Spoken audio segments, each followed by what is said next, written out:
and only Fran Drescher, who created the much-loved 1990 sitcom The Nanny, which lives on in all of our lives and is now being celebrated in a new adorable book. N is for the Nanny.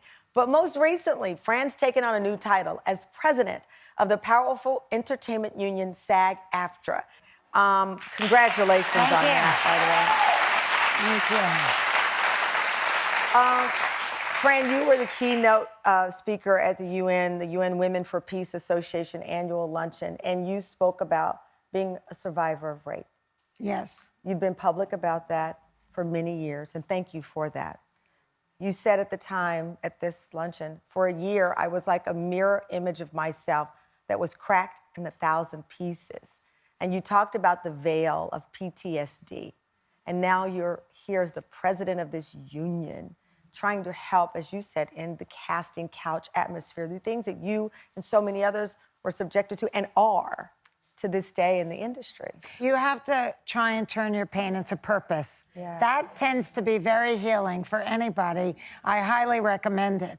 So, you know, being proactive as a leader, sort of taking all of my experience, because I have had success in Washington.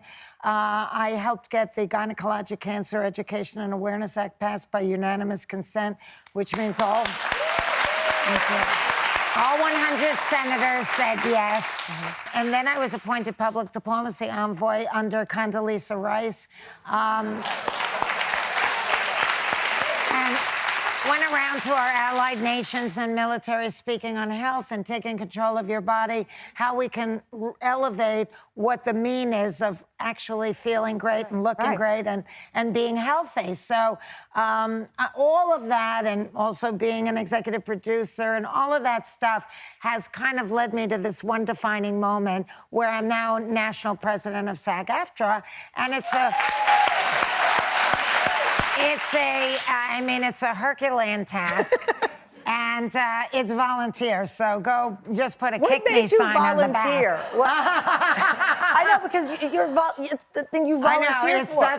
it's a full-time job and a half. Tell them your schedule. After that, I went to my parents, visit them in South Florida. Then I went to D.C.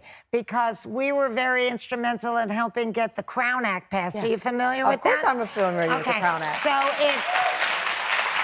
it passed in the House of, because we're a big labor union. We have influence, whether it's specifically, although it absolutely impacts our performers, but it impacts everybody of color. That,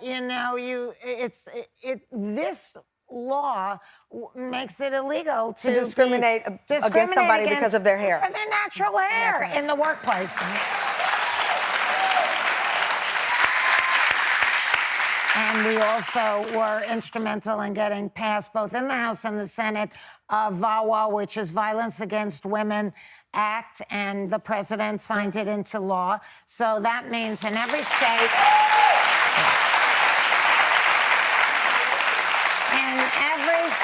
throughout the nation, spousal abuse is illegal.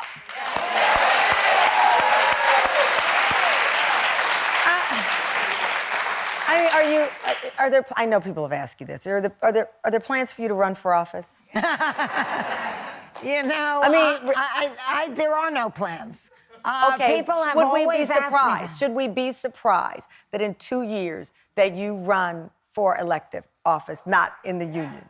I would say you would be surprised because, but I don't have a crystal ball what's going to happen, but so that means I'm so tired, currently, but I do enjoy it, and I do feel like I have an affinity for unpacking a problem in a way that's, I think, more friendly for a big, wider group of people. Like, unity is the name of the game. Okay, so 2 things I heard there. You believe that you could have a diverse coalition of people who may not agree, but you can bring them to agree. You have a successful legislative history because you just named the things you're there. And then you said, I don't have a crystal ball. That's a pivot. I do have a crystal ball. And in my ball right here, I'm gonna say it right now. I believe you're going to run for governor of California. Oh, my God. I do. I do. I don't know when, but I believe you are. I do. The spirit is telling me. Do you have an intuitive nature? I do. Oh. I knew I was going to have this show. Oh, wow. Oh, I think honestly, now knowing you professionally, personally, just the world needs to know more of what you do, honestly. I know, like, The Nanny, huge success, the Broadway musical version of The Nanny, but knowing intimately what you do behind the scenes, it's breathtaking. So congratulations on everything that you've done and do. I have to ask you, though, about the musical, the Broadway musical. Yes, the Nanny musical. It's moving forward at a very healthy clip. Peter and I are writing the book. Rachel Bloom is doing the lyrics. And, you know, it's very exciting. It's going to have all the humor, but it's also going to have fabulous, funny music, touching music. And it's just going to go from the small screen onto the big stage. I can't wait. And be very exciting. I cannot wait. Well, congratulations, Madam President. The book is for The Nanny, and it is out today. And you can watch episodes of The Nanny now, as I do, on HBO Max. Thank you, Fran. Thank you for always supporting me.